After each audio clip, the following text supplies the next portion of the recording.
नमस्ते दोस्तों, आप सभी को विजयदशमी दशहरा की हार्दिक शुभकामनाएं। आज का दिन कोई सामान्य दिन नहीं है। ये बुराई पर अच्छाई की विजय का महापर्व है। दशहरा साल का सबसे बड़ा सिद्ध मुहूर्त माना जाता है, यानी इस दिन किया गया कोई भी छोटा सा उपाय या टोटका कभी खाली नहीं जाता। अगर आप धन की कमी, लगातार असफलता या शत्रु बाधा से परेशान हो, तो ये 3 महाटोटके आपकी किस्मत का ताला खोल देंगे। समस्या, धन का रुकना, पैसा आता है पर टिकता नहीं। तो तैयार हो जाइए अपनी जिंदगी को सफलता की राह पर ले जाने के लिए।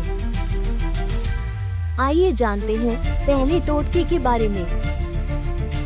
ये विधि करने का तरीका ये है कि आपको दशहरा वाले दिन सुबह स्नान करके पूजा घर में बैठना है और एक साबुत पान का पत्ता लेना है। अब इस पत्ते पर हल्दी से श्रीं लिखे। श्रीं माँ लक्ष्मी जी का बीज मंत्र है। अब हमें इस पर 10 रुपये का या चांदी का कोई सिक्का रखना है।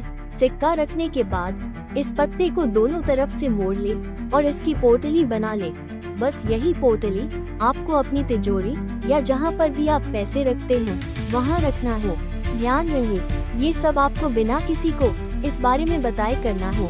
बताई गई हर चीज को सही तरह से करने पर इस विधि से बहुत जल्दी लाभ होता है, लेकिन ये विधि करने के समय आपका मन साफ रहना चाहिए। माँ दुर्गा की कृपा से ये पत्ता और सिक्का एक शक्तिशाली चुंबक की तरह काम करता है, जो स्थायी लक्ष्मी को आकर्षित करता है। ये विधि करने से आपकी तिजोरी में कभी धन की कमी नहीं होगी। आइए जानते हैं दूसरे टोटके के बारे में। इस विधि को करने के लिए दशहरा वाले दिन अपने घर में लगे शमी के पौधे की, या फिर अगर घर में शमी का पौधा नहीं है तो बाहर लगे पेड़ या पौधे की पूजा करनी है। अगर कहीं पेड़ नहीं है तो बाजार से शमी के पत्ते खरीद के लाए और उसको पूजा करे। शमी के 11 पत्ते ले ले और उन्हें शुद्ध जल से धो ले। पूजा करते समय माँ दुर्गा के चरणों में अपराजिता के फूलों को अर्पित करने के बाद शमी के जो 11 पत्ते लिए थे उनको अपने पास या अपने कार्यस्थल की दराज में रख दे। दशहरे के दिन शमी वृक्ष की पूजा भगवान श्री राम ने लंका विजय से पहले की थी। ये उपाय आपके जीवन में विजय और सफलता लाता है। नौकरी में आ रही हर रुकावट दूर होती है और गुरु जुपिटर ग्रह मजबूत होता है, जिससे भाग्य आपका साथ देता है।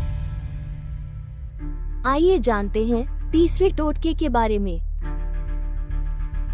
इस विधि को करने के लिए दशहरा के दिन हनुमान जी के मंदिर जाकर उनकी पूजा अर्चना करें। इस दिन बजरंगबली जी की पूजा करना बहुत फलदायी होता है। हनुमान जी को चमेली के तेल में सिंदूर मिलाकर उन्हें अर्पित करें और थोड़ा सा सिंदूर बचा के अपने घर वापस लेके आ जाएं।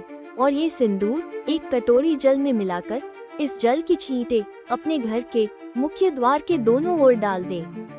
यह उपाय एक सुरक्षा कवच बनाता है। हनुमान जी का सिंदूर नकारात्मक ऊर्जा, बुरी नजर और शत्रुओं द्वारा किए गए किसी भी टोटके को तुरंत काट देता है। आपके घर में शांति और सुरक्षा बनी रहती है।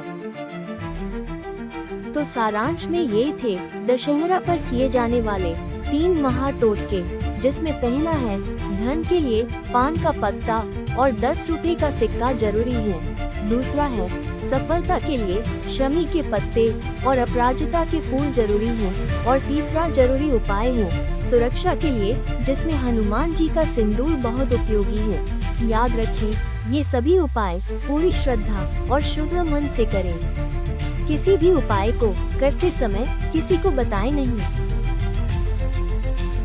अगर आपके मन में कोई व्यथा है या जीवन में कोई परेशानी है या कुंडली संबंधी कोई दोष है, तो आप हमें कमेंट में या फिर मेल करके अपनी परेशानी बता सकते हैं। हम आपकी उस परेशानी से निकलने में मदद करेंगे। कमेंट में अपनी मनोकामना लिखकर जय श्री राम या जय माता दी अवश्य लिखें। वीडियो को लाइक करें और अगर आप चाहते हैं कि आपके दोस्त भी इन महा उपायों का लाभ उठाएं, तो इसे शेयर जरूर करें।